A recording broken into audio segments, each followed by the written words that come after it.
Bureau chief Ejaz Ahmad Tahir Awan, तहसील शकरगढ़, जिला नारोवाल, गांव पंडोरी ढोंडा में अफसोसनाक वाकया रोनुमा हो गया।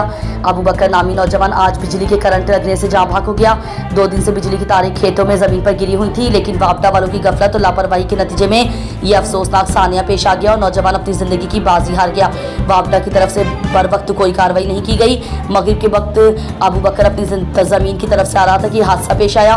ये दिल खराश वाकया वापडा की गफलत और लापरवाही का खुला नतीजा है, जिसका खमियाजा एक कीमती जान की सूरत में सामने आया। बिजली के खंभे पर लगा लकड़ी का बाला 1 साल से टूटा हुआ था, लेकिन वापडा हुकाम ने उसकी मुरम्मत जहमत नहीं की। इस सानिया की वीडियो में वाज़ेह देखा जा सकता है कि एक खंभे से दूसरे खंभे तक कितना खतरनाक फासला है, जो किसी भी वक्त जानलेवा साबित हो सकता है। गांव के लोग हर जोर मुतालबा करते हैं कि जिम्मेदारान के खिलाफ फौरी कार्रवाई की जाए, ताकि आइंदा ऐसे अलमनाक वाकयात से बचा जा सके। आज फिर शहर लहसोर में और इर्द गिर्द के इलाकों में बाद नमाज़ इशा गरज चमक के साथ बारिश का सिलसिला शुरू हो गया, जिससे मौसम ठंडा ठार और खुशगवार हो गया और लाहौर के शहरियों ने सुख का सांस लिया।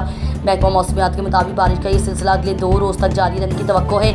इस वक्त भी बारिश का सिलसिला वक्फे वक्फे से जारी है, साथ ही गरज चमक भी जारी है। बारिश के साथ बर्फबारी की भी पेशन गोई सामने आ रही है। आसमान हर दिया और घने बादल छाए हुए हैं। मौसम से इंजॉय के लिए शहरी अपनी अपनी फैमिलियों के साथ घरों से बाहर तफरीही मुकामात की तरफ निकल पड़े हैं। सड़कों पर 4 रेस्टोरेंट पर शहरी खाने पीने में मसरूफ नजर आने लगे। साहिली शहर जद्दा में सजी म्यूजिकल नाइट नईम सिंधी ने समा बांध दिया। पाकिस्तानी गुलकार नईम सिंधी ने समा बांध दिया।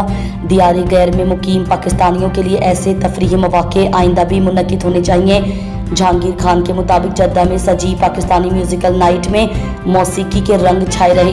पाकिस्तानी गुलकार नईम सिंधी ने अपनी खूबसूरत गायकी के जरिए आवाज़ का जादू जगाया। सैकड़ों की तादाद में पाकिस्तानी मर्द व ख़वातीन समेत दीगर गैर मुल्कियों की बड़ी तादाद भी मौजूद थी। पाकिस्तानी गुलकार की शानदार और उम्दा परफॉर्मेंस ने शुरका के दिल मोह लिए, जिस पर मंचले नौजवान रक्स करने पर मजबूर हो गए। इस मौके पर बात करते हुए मारूफ सऊदी बर्निस खातून, समीरा अजीज़, हाजी उस्मान, इमरान सिद्दीकी, यासिर गोंदल और सैयद मुसरत खलील ने कहा कि इस तरह के इवेंट से पूरे हफ्ते की थकान दूर हो जाती है। प्रोग्राम के ऑर्गेनाइजर अरेंज सिकंदर और मोहतरमा सना शुएब का कहना था कि मौसीकी के मतवालों के लिए पाकिस्तानी गुलकारों के मजीद शोज़ कराकर पाकिस्तानी मौसीकी और सकाफत को फ़रोग देने में अपना किरदार अदा करते रहेंगे।